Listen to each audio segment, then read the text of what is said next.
Hello and very warm welcome to Decision 2019, a special program where Rise News brings you up-to-the-minute coverage of the Nigerian general elections with context and perspective on the most important ballot issues. I am Christian Ogodo and thanks for joining us. Coming up in the next 60 minutes, top-notch comments and analysis with unrivaled insight, hindsight and foresight into Decision 2019, including the Nigerian 2019 general elections and the issues hovering around it. The Independent National Electoral Commission has challenged the Federal High Court through a counter-affidavit, insisting that the court has no jurisdiction to dabble into post-election litigations. With the PDP's presidential candidate Atiku Abubakar standing by his decision to challenge President Buhari's victory at the 2019 elections. We look at the ramifications of Atiku's petition for President Buhari and the ruling APC. The Nigerian Army describes the report of the Independent National Electoral Commission on the governorship and state houses of assembly elections in Rivers State as unbalanced.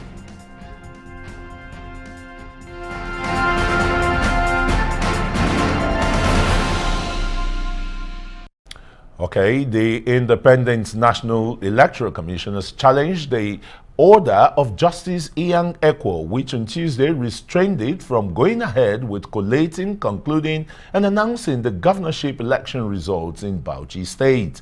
The Abuja Division of the Federal High Court will on Thursday commence hearing on the objection in a counter-affidavit by the Independent National Electoral Commission, INEC, deposed to by one Hassan Adamu. The electoral body is insisting that the Federal High Court has no jurisdiction to dabble into a post-election litigation. The counter-affidavit, which states that the matter of post-election is exclusively for the Election Petitions Tribunal and not any other court.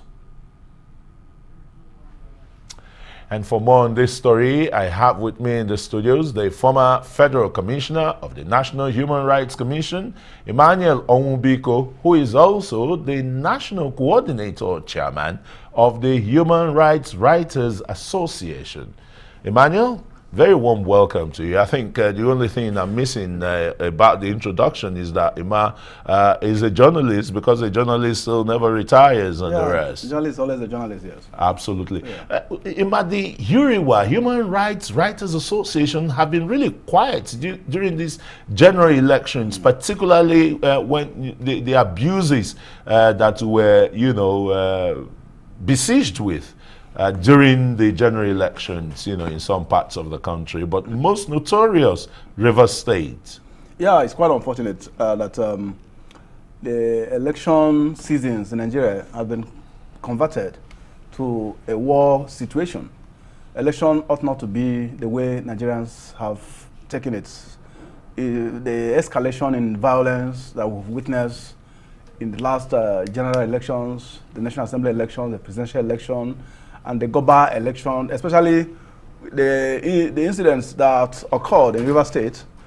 The platform that I represent, we've made several representations to the concerned agencies, and we have also recommended what needs to be done. I think it's quite unfortunate that the scenario has been allowed to really get out of hand. And the election particularly has not really painted some institutions in Nigeria in a very elegant light. For instance, the Nigerian Army seems to have, the image of Nigerian Army seems to have been muddied and, and soiled by the activities of some of their operatives. The Nigerian Army is a professional institution. It's a professional body, quite well, with clear guidelines, clear rules of engagements, and other other policy frameworks and legal frameworks that that the operatives ought to comply with. Could they be acting the script practices of the high command of the military then? Because we know that even the Chief of Army Staff had descended into the arena before and even after the elections. Is that ought to be? I think I have a different kind of opinion. The Human Rights Writers Association of Nigeria is one of the very few platforms in this country that is focused on the thematic area of military reforms. They need to reform the military, because we believe that if the military institution in Nigeria is not professionally governed, the constitutional democracy is going to be imperiled. If you don't have a properly governed military institution in a place like Nigeria, then it means that our constitutional democracy will be threatened. So I think the problem... Isn't that what was displayed in Rivers State and some other states? No, I think what really happened is maybe there is a disconnect between the hierarchy, the top hierarchy, and some elements within the armed forces. Because our organization was at a meeting whereby a blueprint was distributed. I'm talking of a policy framework was publicized and distributed all across the armed forces, detailing the do's and don'ts during internal military operations. But just like whatever you have in this country, every institution, no particular institution is perfect. But I think the Nigerian civilian relationship is not, being a good one. Yeah, I think the civil-military relations is an area that the armed forces really have to really elevate, have to take to the next level. They have a department for that. They have headed by a 2-3-star general. Yes, a major general. In fact, this current hierarchy of the Nigerian army actually upgraded the modus operandi, the operational modalities of that particular establishment. They even have a human rights desk. You understand? So, but what really happened in Rivers State has really dented the image of the military. For some of us who have been playing some kind of roles in trying to synergize, trying to partner constructively with the military hierarchy to really ensure that they respect the promotion, the protection of the fundamental human rights of the Nigerian is adhered to strictly in line with Chapter 4 of the Constitution. Some of us find it very difficult to explain what has really gone wrong in Rivers State. It doesn't take, you don't need, how do you call it now? You don't need a soothsayer to tell you that what really happened in Rivers State was a spectacle of shame, or the show of shame. Because, okay, look at the last statement that was made by the man who is in Rivers State. A colonel issued a statement from Rivers State, debunking what INEC National Commissioner said. You understand? The army spokesman in Abuja had earlier issued a statement contradicting an opinion that was made in good faith by the United Kingdom. United Kingdom they don't have any, what is their own, what's their own, they have no stake in Rivers State, they have no stake in Nigeria's election. Their only stake is that they are our friends. It's a friendly nation. They want Nigeria to really grow, to work. They want Nigeria constitutional democracy to work, because if the constitutional democracy in Nigeria does not work, if democracy fails in Nigeria, it's going to be a challenge for the rest of the world, because the kind of population you have in this country is so great that if 50% of the Nigerian population will be displaced, if they are displaced today, there will be no place for them to run to within the subcontinent, within the sub-region. There's nowhere. Is it Nigeria Republic? Is it Cameroon? Is it Chad? Where are you going to run to? Because most of these smaller countries around us depend so much on us for their economic viability. That's why if Nigeria goes for an election and the Ministry of Internal Affairs announces that the borders will be closed, a country like Benin Republic faces adverse economic challenges. You understand? So what needs to be done is what the army has just done. But it's like they did the right thing at the tail end of the entire... But they're still saying to INEC that INEC's submission is not balanced. That's what I'm saying. The army has constitutional duty to embark on internal security operations It's a constitutional right, If 217 called of the upon. Constitution. Yeah. 217. Yeah. The head of, the president has to direct them. Yeah. National Assembly has to make a clear directive on how to go about it. And they can only come in reality if the police are overwhelmed. Absolutely. Because they will come in aid of civil authorities. Yeah, authority, yeah. Okay, in this case, the army, what we even recommended to the army is that army, because of insecurity that we have all over the place, Nigeria is in a very terrible state in terms of insecurity. There's no part of this country that has not come under spectacular security nightmares. If you go to Zamfara state, almost half of that state is in a state of turmoil, chaos. People no longer sleep with their two eyes closed. Even the governor of Zamfara state, was it this morning or yesterday, said that the bandits you have in Zamfara state have enough weapons to challenge the Nigerian army. The whole of the northeast of Nigeria, that is bigger than Belgium or France, is in total disarray due to Boko Haram, activities of Boko Haram. The other day, just yesterday, they even invaded a very major commercial town in Adamawa State and took over some banks. They robbed some banks and disappeared into thin air. You understand? So the army seriously have a very big challenge.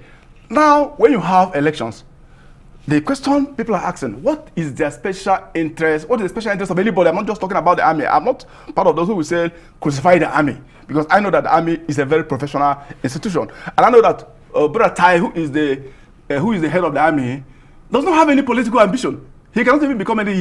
He wouldn't want to upstage the apple cart. I think for me, the way I look at him, because I know him from a very close range, I think he has this. He's too loyal to a fault. You know what I'm saying? He's very loyal to the commander-in-chief. Because anything outside of that... And with that, yes, he will now descend into the arena and speak as if he's the commander-in-chief. I don't think he has descended into the arena. Okay. But let's even look at it. I think we have some blame. You and I, in the media, should also blame ourselves. You know why? Ask me why. The reason is this. 2 days ago, the army made a routine posting. The media ran with the story that the army have done a major shake-up. Yeah. Why do you need to? That's not newsworthy. If the army is posting their generals, the brigadier generals, and the rest of a brigadier general in the army is not bigger than a permanent secretary. No, I'm talking of a cop reporter in a newsroom like The Guardian. Yes, a cop reporter is a graduate that has a master's degree that just started reporting as a reporter. The brigadier general is not bigger than him. So why should you keep reporting about the postings of the army? I've ever had, we watch TV all the time. I've ever had, for instance, the Russian army. Russia, China, US. These are the countries that have the largest armies in the world. Strong army, not just large, but very strong and viable. Is there anything like the spokesman of the army in the US? You don't have that. You only have spokesman of the State Department, and who is a civilian, who is a journalist like you and I. You don't have a spokesperson of the army in Russia. You don't have a spokesperson of the army in China. I was in China for like a year in 2005. For 1 month, and they don't see one soldier on the street. You don't see soldiers.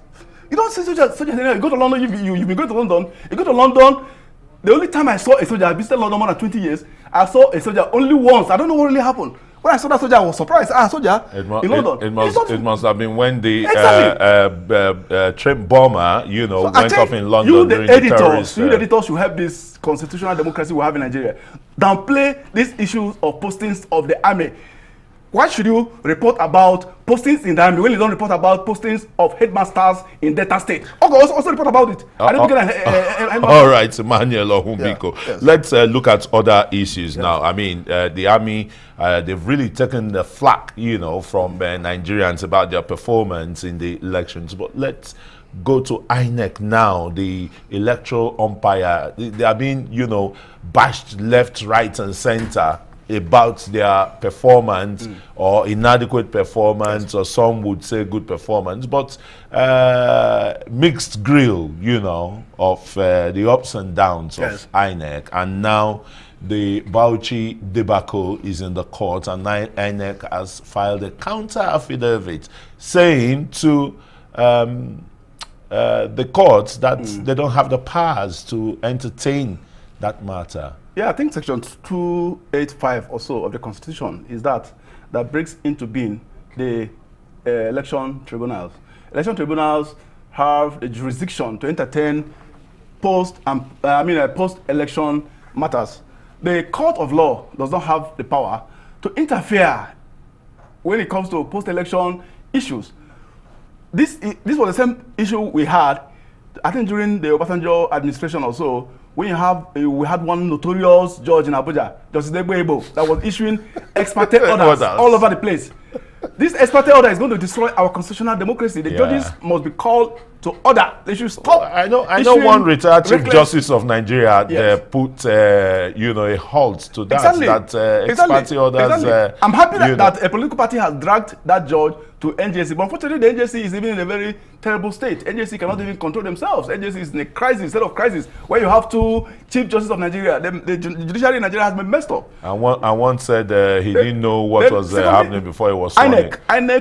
INEC has really disappointed Nigerians. Please, Ima, just hold your fire there. Let's go on a short break so that when we return, we'll look at the powers of the Federal High Court in the adjudication of this bauchi collation or no collation, results.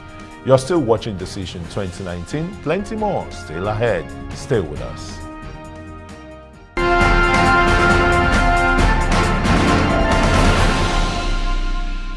Thinking of banking in Africa? Think Zenith. In today's fast-moving, fast-changing world, you need a financial partner that understands your unique expectations. A bank with presence in major financial centers across the world, with the enabling platform to facilitate seamlessly, whenever, wherever, however. A bank with best-in-class financial solutions from a superb combination of technology and human touch. For easy, fast and secure banking that creates real value. Turning dreams into reality is now in your hands. People, technology, service. Zenith Bank, in your best interest. As a fashion writer, I know how quickly trends are created and changed. In business, it's no different. To stay ahead, I needed a plan flexible enough to meet my changing communication needs. More Business 2.0 didn't just give me voice and data in one package. I got a whole lot more. With More Business, setting up my website was no problem. But I'm not just a fashion writer. I also own a home decor store before I decided to open an accessory store. With my customized More Business plan, managing my staff's communication is easy. No matter how frequently they come or they go. With 9Mobile's new online self-service this week, I could adapt my plans to include this. From 2,000 Naira, choose a business bundle, customize your staff's voice and data lines, and enjoy a variety of add-on business services. Dial *200 *5# now to subscribe. More Business.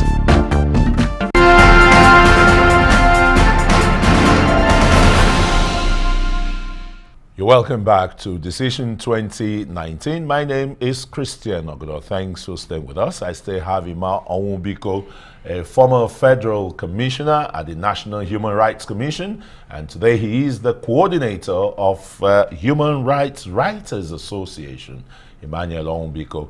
And together we'll be looking on discussing Atiku's petition challenging President Buhari's victory at the elections in a few minutes. But first, Emma, we're on INEC v. the Federal High Court. In all of this, the challenging of the results or no results, announce or don't announce, and the rest, the people are affected. Their civil rights and political rights are being affected. You know, how can this be assuaged? Is it through this legal process? First and foremost, the question you have to ask is, why do you need to have why does INEC have to declare the election inconclusive? If INEC says that the cancelled votes or the votes that were avoided were higher than the gap between the winner and the first runner-up, what happens between the president and the person who came second? The avoided votes, yes, were in millions. So why was the election not declared inconclusive? So INEC is picking and choosing which of the elections to declare conclusive or inconclusive. And I tell you how how unprepared, how unserious they are, how unprofessional, how unethical they are. After declaring an election inconclusive, you come back the next day and say, no, there's a problem.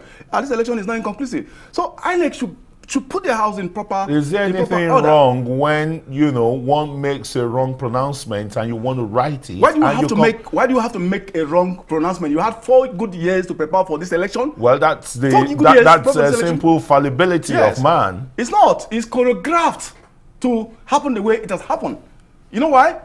If the election was declared inconclusive and later found out that there was a mistake, why will it take them a week to discover that there was a mistake? And when they discovered that there was a mistake, the collation of results in the presidential election did it not take place even on Sundays? Why do you have to wait to say, okay, we're going to begin the collation again on Tuesday? Why do you have to wait till Tuesday? Why not, when you discover the error on Friday, why not do it immediately? Why do you even have to go to the media to tell them that you want to continue? You have the power to do that. You don't have to go to the media to announce to the media that we're going to start the collation again. Is it a showmanship? Is it something that has to do with? Is it a comedy? Is it a comedy show? The life of Nigerians depends on this election, and you are just playing around with Nigerians' lives, telling us it's going to be on Tuesday. This was done to give good enough room for the person who feels that he is going to lose out. That is the party in power in Bauchi State, feels that the time was up. You could see that the man had to rush to Abuja and had a meeting with the president. All of us saw it on Monday. Now, while he was holding meetings with the president, his lawyers were busy, ransacking the court to obtain ex parte order. Some of us feel that it's a planned game between INEC and the party who went to court to obtain ex parte order. Why do you have to wait till Tuesday? But if it is planned, INEC wouldn't be challenging that order. All these things are properly. Let me tell you, people even go to court. Onwubiko, you have covered the judiciary for several years as a journalist, know.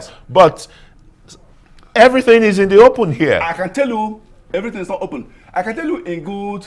I can tell you from authoritative in Mberima Friday, in utmost good faith, as the lawyers would say. Somebody who has covered the courts for so many years, that there are cases that are even originated right from the Ministry of Justice. It's like a gamble. Mr. A, please, can you go to court and these are the things you should tell the court that you need, the prayers you need. Maybe money is involved in it. Maybe damages are to be paid. The Justice Ministry could send a lawyer who is not fit enough to surmount the challenges that could be posed by the plaintiff. There could be an RNG kind of litigation. At the end of the day, everybody shares the money indoors, and the media will just. That's happening in Nigerian judiciary. It's happening in Nigerian judiciary all the time. So the president is right about cleansing the judiciary. Yeah, he's right about cleansing the judiciary, but he's very wrong. It really stinks. He's wrong to go about it unconstitutionally. He doesn't have the power to remove the Chief Justice of Nigeria. The man in CCT, the man who is not even a judge, has no right to remove the Chief Justice of Nigeria through an ex parte order. You cannot right the wrongs through a wrong process. That's what we're saying. Now, why will a judge of the Federal High Court ask INEC to stop the collation of results when the judge is aware that there is a time limitation within which a replacement must be found for the governor or the governor of a state? If it's an incumbent that needs to continue, now they need to run for election, there has to be a time constitutionally that is either you determine who becomes the next governor or there will be constitutional crisis. The courts of competent jurisdiction in line with section 6 of the constitution wasn't created to adjudicate. I mean to create obstacles. The reason why the court of competent jurisdiction were created and recognized in the constitution is not for the courts to be used by politicians to really achieve their sinister motives. That's not why the court is made. What special interest has a judge in the matter of Bauchi when the people of Bauchi State have decided who their governor is? Why should you tell INEC that has the power, in line with the constitution, they have the power to go about the elections? The judge does not have that power to say when an election has taken place, INEC don't announce the result. That's not for the judge of the court. But you've just talked about INEC's incompetence, in delaying the collation announcement of the result, or just going back and forth and the rest. Exactly. And in another breath, you're still talking about INEC having the powers to do same. INEC has the power to do it, but I'm telling you that they're not using their power properly. Maybe because they have ulterior motives or they have a particular objective to achieve. You have the power quite well. Would you say? Can decide to use your power properly or not to use your power properly? If you have an agenda, for instance, INEC has the power to clean up the voters register. You and I saw how children as young as 4 years in some parts of this country were voting. It was on TV all over the place. And there are adults. If you want, I can assemble 1,000 people in this town, adults, who validly registered with INEC since last year for over 8 months. They kept telling them, come tomorrow for your permanent voters card.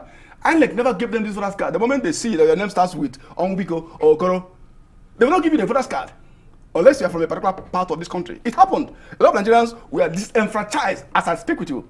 But as the coordinator of URIWA, the Human Rights Writers Association, one would have expected you to have taken such matters to court. The civil society organization too are not helping the people because a lot of them, you know, so much ignorance though. Some is, look, I don't have the time. I don't want to start going to the courts because the judicial process in Nigeria, you know, it's like a camel going through the eye of a needle. No, going to court is proper.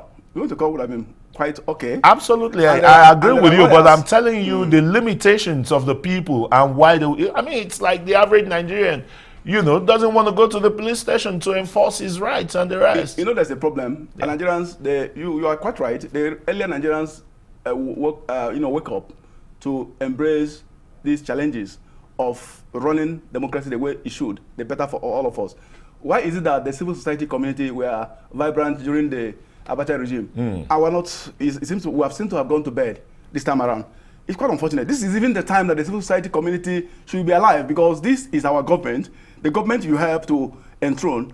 And if you have a set of people, you enthrone a government and you didn't even take part in becoming leaders of those different strata of this government, you have to be awake to make sure that those who are in the game play the game according to the rules. But it seems some of them, some civil society leaders, are they compromised? They ended up cutting corners. They're actually compromised. Most of them, I can tell you, authoritatively, the $8 and the rest. Of course, not dollars. Some of them were those who brought about the merger of APC. Some of them actually participated in drawing up the framework that led to the merger of APC. So many of them ran into APC. So it's a problem for them when they now found out that the government they helped to set up are not performing. So some of them can't even talk because they don't have the locus any longer to speak. The moral high ground. But there are people all over the place. Civil society leaders mustn't be the same kind of old people you have always known. Onwubiko will not continue to be an activist for life. There has to be younger Nigerians that should wake up, should embrace the challenge and begin to say these things are wrong. Just like what you said, it doesn't take rocket science to go to court and ventilate your grievances that you validly register and you're not giving PVC. It's an actionable but you need a CSO like us cannot go to court without getting those Nigerians who were involved. No, just come and say, I was disenfranchised and I want my right restored.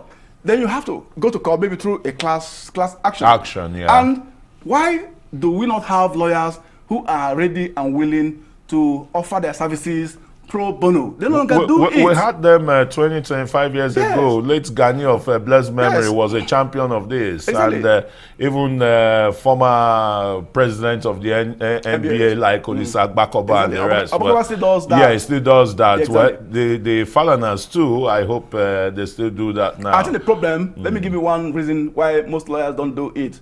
They don't do it again because becoming senior advocate of Nigeria is no longer by merit. It's no longer by offering your pro bono services. Don't mind all those guidelines they draw up for lawyers. Now, becoming an SAN is who you know or how much you have in your pocket. It's no longer they suspended CJ and said so. Exactly. Let's come back to politics of the time. Yes.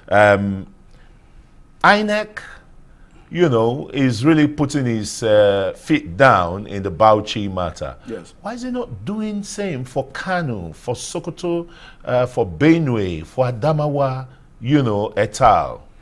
INEC is a disappointment, and INEC is a spectacular disgrace. I said INEC had 4 good years to prepare for this election. It was only in the twilight of the election that they rushed to the National Assembly to seek for funds for the election. Why did they not put the budget of this election in a time like last year? Why did they have to wait till a few months to election before they rushed?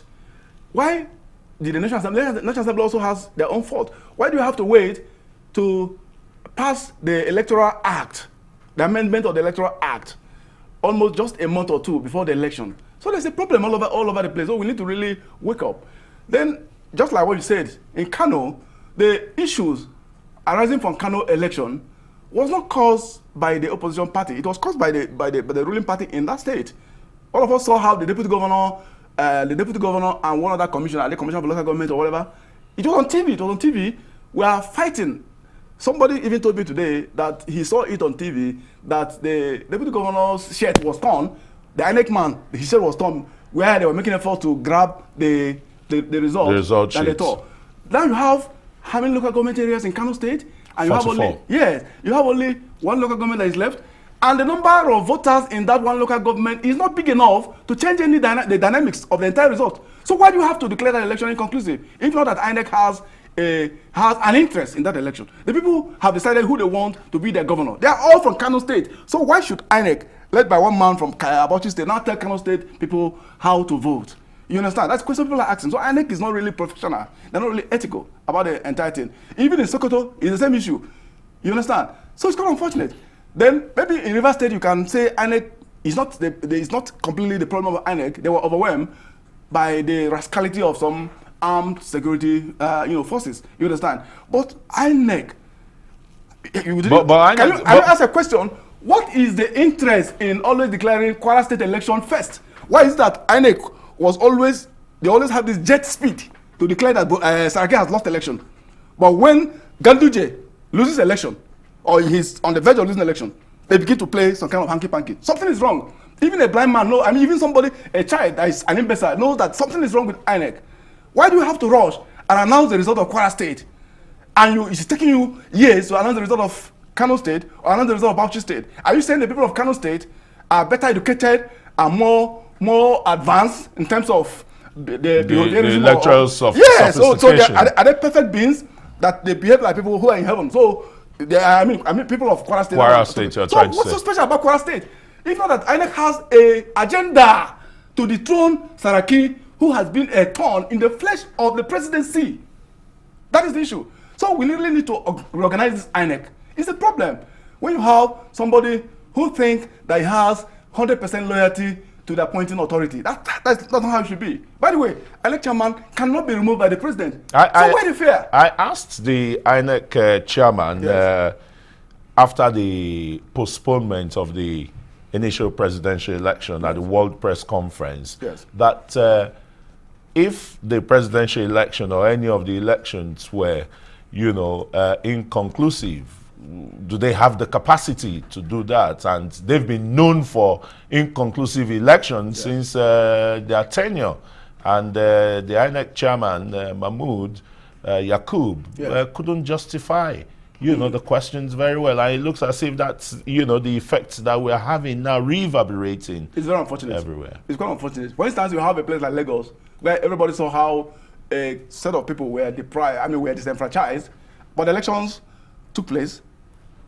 In spite of all the challenges, INEC went ahead to announce the result of Lagos, with all the violence that took place in Lagos. In Kano, the only violence that happened was in one local government area, a small local government area. And that was where there was collation. And it was the government in power that caused that problem. Are you now rewarding the misbehavior of the government in power? It's unfortunate. I think this INEC, and the man is already talking about 2023 election. They don't want to push this country into a state of civil war. I think INEC should be organized. They should throw all these guys in INEC, throw them away, particularly the chairman of the INEC should be thrown away. Look for somebody who is committed, who is a committed Nigerian, who is a patriot, who is not there because he wants to serve the interests of Mr. President, but who is there because he wants to make a name. Somebody who is the chairman of INEC must strive to make a name for yourself, because the name you make from whatever responsibility you are given by your country is what you're going to have, and your children's children are going to have the same name. It will become enduring. Because it gets not taken. The children of this guy, when they go to school, they call them, Mr. Inconclusive, your father is inconclusive. I mean, it's a problem. Well, Onwubiko, we'll be going on a short break, and when we return, we'll look at the PDP Atiku, the presidential candidate of the PDP, filing his petition against the APC and its returned presidential candidate. You're still watching Decision 2019. Plenty more still ahead. Stay with us.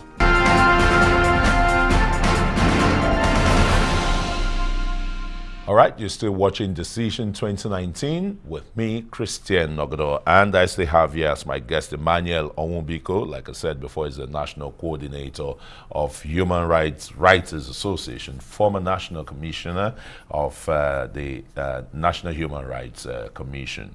Okay, let's look at the grounds and grounds of the PDP and its presidential candidates at the Presidential Elections Petitions Tribunal. At least we can talk about the issues, the subject matter of going to court without being sub judice in this or subjudicial in our discussions and the rest.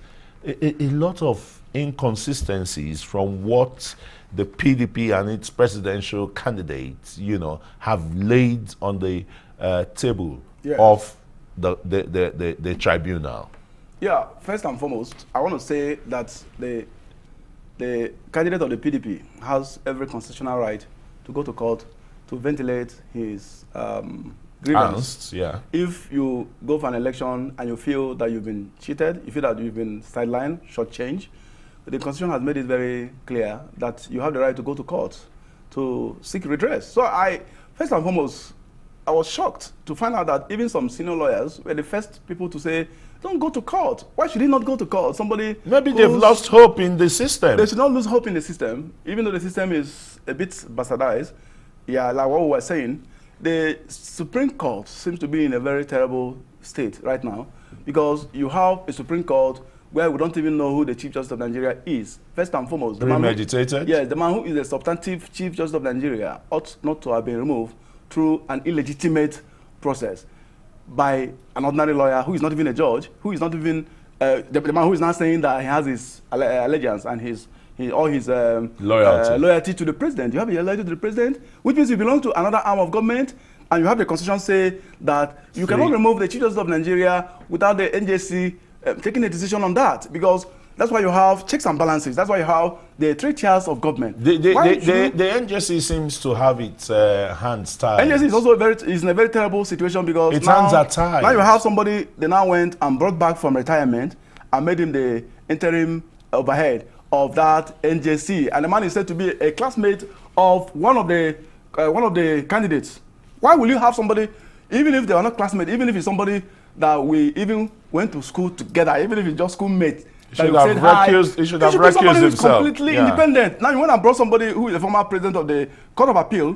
All of us saw how the current president told everybody that that man was his classmate in secondary school. When people were asking him, where's your certificate? He was one of those that was mentioned as one of the schoolmates or classmates or whoever of the president. So why will you make him the man who should oversee a very serious issue that has to do with the legitimacy of the suspension of the CJN? Now the Constitution says if you take a man to court, I'm talking about even a regular court, not even this one that is a court that people are beginning to look at with a lot of suspicion, because the man who is even presiding over that Code of Conduct Tribunal is a suspect before EFCC. He had a 10 million bribery allegation. That is the EFCC is not a court. It's just an administrative agency. I have all the papers. I have all the papers with me. I have all the papers. I know everything about that particular matter. A man who was in the customs, who took his case to that CCT, alleged that he was extorted to the tune of 10 million naira. All the proof of evidence were all there, tendered by ACC, and they went to court. No, it's in court. It's in court. Yes. So why do you have somebody, even if who is facing trial too, who is facing trial, now be the one to that come will and be the a judge? Chief Justice of Nigeria? That is not the right thing to say. What are we going to tell our children? Chief Justice of Nigeria. One local lawyer somewhere is suspending him. It doesn't make sense. You understand? So now you have a terrible case. NJC is in disarray.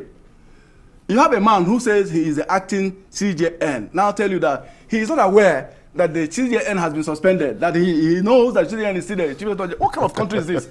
So now the man is admitting that you have 2 CJNs. So maybe that's the reason why some lawyers said, Atiku, don't waste your money, don't waste your time. So even you human rights writers Atiku, and the rest. No, Atiku should go to court, even if at the end of the day, not everything happens. With the disarray exactly, he should go to court. Maybe one way or the other, there could be self-healing measures from the judiciary itself, because where justice can really be gotten. Exactly, because the judiciary themselves are human beings like you and I.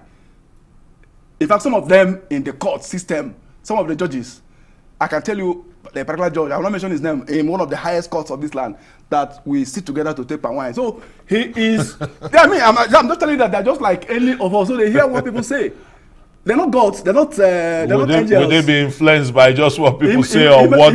It's the law, that should come to play. Yeah, what people say matters a lot. What people say, people say. If people say, we know the Supreme Court have had, judgments delivered, not from the legal expediency of issues of elections. Before them, because but if you have of political expediency. Exactly. If you have a Supreme Court telling you that the offenses, the infractions, that the imperfections of the electoral process, the election that happened, is not substantial enough to vitiate, to override the outcome of that election. It doesn't make sense. So you're saying there's a crime that is okay? Are you saying there is a holy crime? No, the crime is minimal. Yeah, because it's not no, much, let's even use the word, let's use the Catholic term. Yeah. It's a holy sin. Absolutely. Or it's just a holy lie. So what kind of a court system is that? That is the kind of revolution Nigerians will be looking forward to in this situation. Nigerians are calling on the NJC. They don't need rocket scientists to resolve this issue. It's very simple. Does the president have the power to remove the CJN? Yes or no? Tell us yes or no. The man has run to court. He went to the court of first instance. He now ran to if the NJC had said that, wouldn't there have been a kind of chaos? One is the commander-in-chief. Yes, you have 3 arms of government. Yes. But one seems to superintend over everybody. That's what people are saying. But the NJC should provide leadership. NJC should provide leadership and resolve this problem once and for all. Why the parties that are involved are struggling to see how they can clear their names in the courts of competent jurisdiction. By the way, if somebody did not declare his assets, is that so much a crime? The man said he declared his assets. Even if the man said he has made a mistake, has he been convicted? What is the import of section 36(5) of the Constitution? Why are we playing with the Constitution? Why did we write the Constitution then? It's like a pastor saying you can excuse Luke chapter 1 verse 1 or maybe Matthew chapter whatever should be kept aside. Let us go ahead and do what we want to do. No, you cannot do that. The Constitution is quite clear. When the Constitution says a man who is taken to court and accused of an offense is presumed to be innocent in the eye of the law until a contrary determination is made. Nobody has the power to say suspend him. Yeah. Let's come back to the presidential election petitions now. You've just tried to give all indications of the judiciary, the situation in the judiciary, but I'm sure this election tribunal. So many issues have been raised. Okay. One, the issue of qualification. Is the president qualified? That issue has come up again, even with the. Is that germane at this? Is that significant at this time? It's important because for you to be a president, we have to the court has to make a pronouncement. There hasn't been any pronouncement from the court. There has only been opinions from lawyers all over the place. Some lawyers even said a man who has school start certificate is qualified to be president of Nigeria. That's what they said, and they went to the interpretation of that section that talks about certification to say that certification includes primary school certificate, which is okay. That's what that particular section says. You understand? So let us even have a determination by the Supreme Court. The Supreme Court tell us that you don't need to go to school to be a president. Maybe, and that judgment is going to lead to a lot of withdrawal. Maybe people just withdraw from school. Why do I have to now struggle and be going to school when I know even if I don't go beyond even the Sapele school where the little girl Success attended, the school that was almost following her That's head. my town. Yeah, because she shouted. That girl is a hero of democracy. She shouted and said, the school is about to collapse on her head, and they have chased me out of the school. I even wanted to be flogged. I'd rather stay and take education, but they've chased me out. You understand? So I think that's one area that Atiku has gone to court. Let us have a determination on that particular matter. Then secondly, the PDP people are also claiming, Atiku is claiming, that even by the admission of INEC, biometrically, that they have evidence to show that Atiku won the election with over 1.something million votes. The court will determine if that is true or not. Then Atiku won a court order. Buhari also won a court order that INEC should allow them to inspect the election results, the materials that were used to conduct the election. INEC said, we're not going to obey this order because the materials are still in the local government areas. What are you talking about? What about, are you saying these same guys don't have agents in those local government areas? You have offices in those local government areas, or you have offices in the state? The election, where was the election collation done? Wasn't it in Abuja here that the election was done? What information did you use to announce the election? What is INEC? INEC is just, why will you you just do things just the way you want to do it? When it suits you, you say this is it. When it doesn't suit you, you don't know, this is not it. Why are you telling us that the the election result that you announced in Abuja, all of us saw it. We saw you announcing it in Abuja here. They are saying the local government. Why did Yakubu Mahmoud not go to all the local government areas, 774 local government areas, to be announcing Buhari? Why would you have to come to Abuja to announce it? You're telling the man that he has no right to access the result that would be useful for him to prosecute his case. What is the interest of INEC? Is INEC a party in that matter? That tells you that there's a problem, there's an agenda. And to even tell you that INEC is just an organized confusion, totally. INEC even denied the party in power access to those materials. It doesn't make sense. You have not heard about it? The same day Atiku and his lawyers proceeded to INEC to inspect the edition, Buhari also obtained a valid court order from the same election tribunal. Go and inspect these materials. INEC said the materials are in the local government areas. I expected the lawyer to ask INEC, why did you announce the results from Abuja? Why did you not announce it from local government areas? Let me give you an instance of how unserious INEC is. Somebody went to court to stop the election that will take, the supplementary election that will take place on Saturday, in I think either in Adamawa or so. INEC said, no, INEC, the first one that happened, INEC said they will not respect that order. Now, something happened in Bauchi when PDP is about to win. An APC guy ran to court. INEC said they discovered there was a problem. That the 2,500 votes difference that were cancelled, it was not 25,000. It's 2,500. So we're not going to continue with the collation. You said it on Friday. You now announced we're going to do it on Tuesday. So you now get good enough room. You don't take anything for anybody to obtain. You know, ex parte order can be written even on this at night. If I'm a judge, if I'm a judge, as I'm sitting with you now, talking with you, I can be signing the ex parte order here. What's her name? She's late now. Justice that give the ex parte order. The woman that destroyed Justice SN. You cannot remember her name. Yes, it's a long time now, and it was the destruction of the judiciary there. She was very famous. She created a very terrible name. Just like what happened in Australia, where New Zealand, where the Prime Minister of New Zealand said she does not want to mention the name of the terrorist. So we don't need to mention the name of Ebo, for instance, that used ex parte order that to almost destroy Anambra State. You forgot that there was a time a governor of Anambra State was kidnapped and kept in a toilet. So many things have happened in this country. Now you say you're not going to obey the order of the other state, but you're going to obey. Why do you pick and choose the order you want to respect? And when you discover that this thing happened, so I think Atiku has the right to go to court.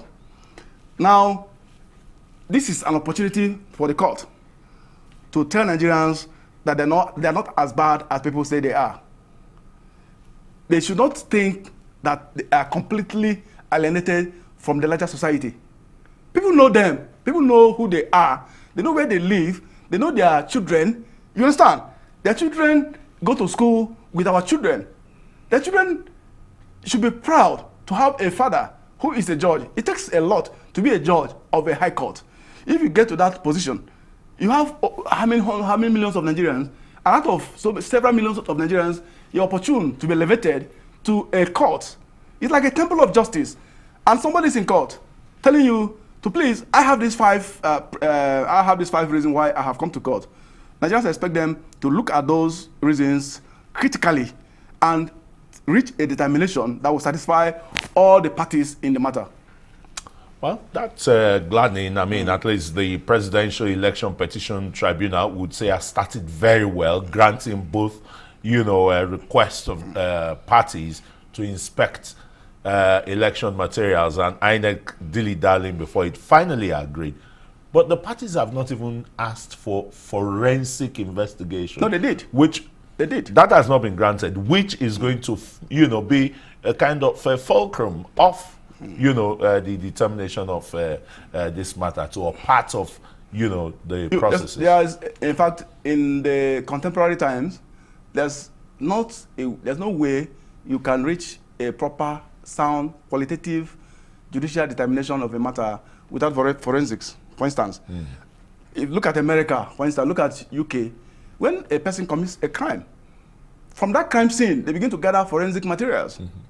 And during these elections, when some of these infractions were happening, some of these agents were said to have cameras embedded, planted on their body, because cameras, even this small pen you're holding now, there could be a camera in it. Absolutely. So if there are evidence that have been generated from the locals, from all those and the result sheets anyway, which we know that from the polling units, that's the most authentic result you can always get. INEC should be interested in allowing all the parties to get access to whatever they want to get access to and prosecute their case the best way they can. Forensics. Well, INEC definitely will be putting up its own defense in this matter, because it's shameful. It's shameful that INEC should put off such a defense that will paint them to look like they are supporting a party in the case. INEC shouldn't have any stake in it. What stake do they have? They shouldn't have any stake. What INEC should be saying is that we believe that the election was conducted substantially in compliance with the extant provisions of the laws, the Constitution, the Electoral Act, and the rest of them. But that would have to be argued than the rest. Yes. And the parties. Why should INEC be an obstacle? Why should INEC say we will not permit you access to the materials that you need to prosecute your case? What's the motive behind that? The motive behind it is because they have an ulterior motive. That's just the question. They want to hide their inadequacies. They want to hide their inadequacies. Maybe they want to change certain statistics. They want to change certain things. Like something that is written already, they're going to change it. It has even happened. They even admitted that the one that happened in Bauchi was supposed to be 2,500. Who changed it to 25,000? Why has the person not been named and shamed and prosecuted? Somebody did that mistake. Was it a mistake? Okay, let's call it that the person did not even pass his mathematics. Professors. Yes, because it's not compulsory. Professors. Yeah, of course. Many people didn't pass mathematics. I didn't pass mathematics, for instance. So if I make some mathematical error, yes, of course, if it's a mathematical error, it can be forgiven. But if it's deliberate, somebody has to be named. In a very serious national matter. No, you don't have to have mathematics to be a professor. No. I didn't say you must have that qualification to be. But the professor is somebody that is like all-knowing. All of us saw how a professor that is as young as I am could not see what he wrote by himself. Oh, in 2015? No, just now. Just another again? You were there now. at the National Collation Center, one of the guys that came from either Ondo State, Yakubu asked him, do you still need the light to be... And the light was as bright as this studio light. I remember the 2015 one.